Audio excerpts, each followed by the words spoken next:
मुंबई म्हणजे ट्रॅफिक आणि ट्रॅफिक म्हणजे मुंबई। हे समीकरण बदलण्यासाठी अविरत आणि अविश्रांत कार्य करणारा नेता म्हणजे देवेंद्र फडणवीस। देवेंद्रजी मुख्यमंत्री असताना त्यांनी मुंबईत अनेक विकास कामांची पायाभरणी केली, ज्यामध्ये मुंबई मेट्रो होती, मुंबई कोस्टल रोड प्रकल्प होता आणि मुंबईला नवी मुंबईशी जोडणारा सर्वात महत्त्वाचा असा मुंबई ट्रान्स हार्बर लिंक हा प्रकल्प देखील होता।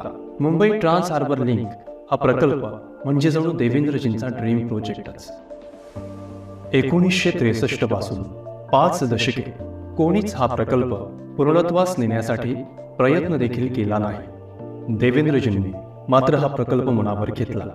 नोव्हेंबर 2015 ते जानेवारी 2016 या अवघ्या 3 महिन्यात देवेंद्रजींनी या प्रकल्पासाठी लागणाऱ्या सर्व परवानग्या केंद्राकडून मिळवल्या।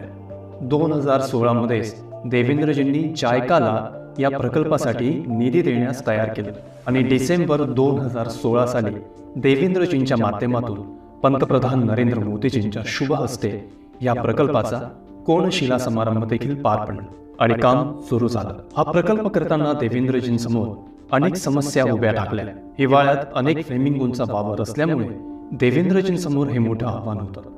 मात्र आव्हानांनी हरतील ते देवेंद्रजी कसले। देवेंद्रजींनी यातूनही मार्ग काढला। या प्रकल्पाचा वन्यजीव आणि पक्ष्यांना कोणताही त्रास होणार नाही यासाठी काटेकोर नियमांच्या चौकटीत प्रकल्प उभा करण्यास सुरुवात झाली। आज जेव्हा हा प्रकल्प पूर्णत्वास जात आहे तेव्हा या प्रकल्पामुळे फ्लेमिंगो पक्ष्यांमध्ये कोणतीही घट झाल्याचे कुठेही जाणवत नाही। किंबहुना पुलाच्या आजूबाजूला देखील अनेक फ्लेमिंगो पाहायला मिळतात। या प्रकल्पाचं सगळ्यात महत्त्वाचं वैशिष्ट्य म्हणजे हा आशियातील सर्वात मोठा 22 किलोमीटरचा सागरी सेतू असणार आहे। या प्रकल्पामुळे मुंबईकरांना मुंबई गोवा आणि मुंबई पुणे या मार्गावर पोहोचण्यास अवघी काही मिनिटं लागणार आहेत। मुंबई आणि नवी मुंबई हे अंतर कापण्यासाठी आज 1.5 ते 2 तास लागतात। मात्र देवेंद्रजींसारख्या कल्पक नेतृत्वामुळे आता हेच अंतर अवघ्या 20 ते 25 मिनिटात पूर्ण होऊ शकणार आहे। देवेंद्रजींची दूरदृष्टी आणि कल्पकता यामुळे मुंबईकरांचा प्रवास आणि जीवन दोन्हीही सुखकर होत आहे।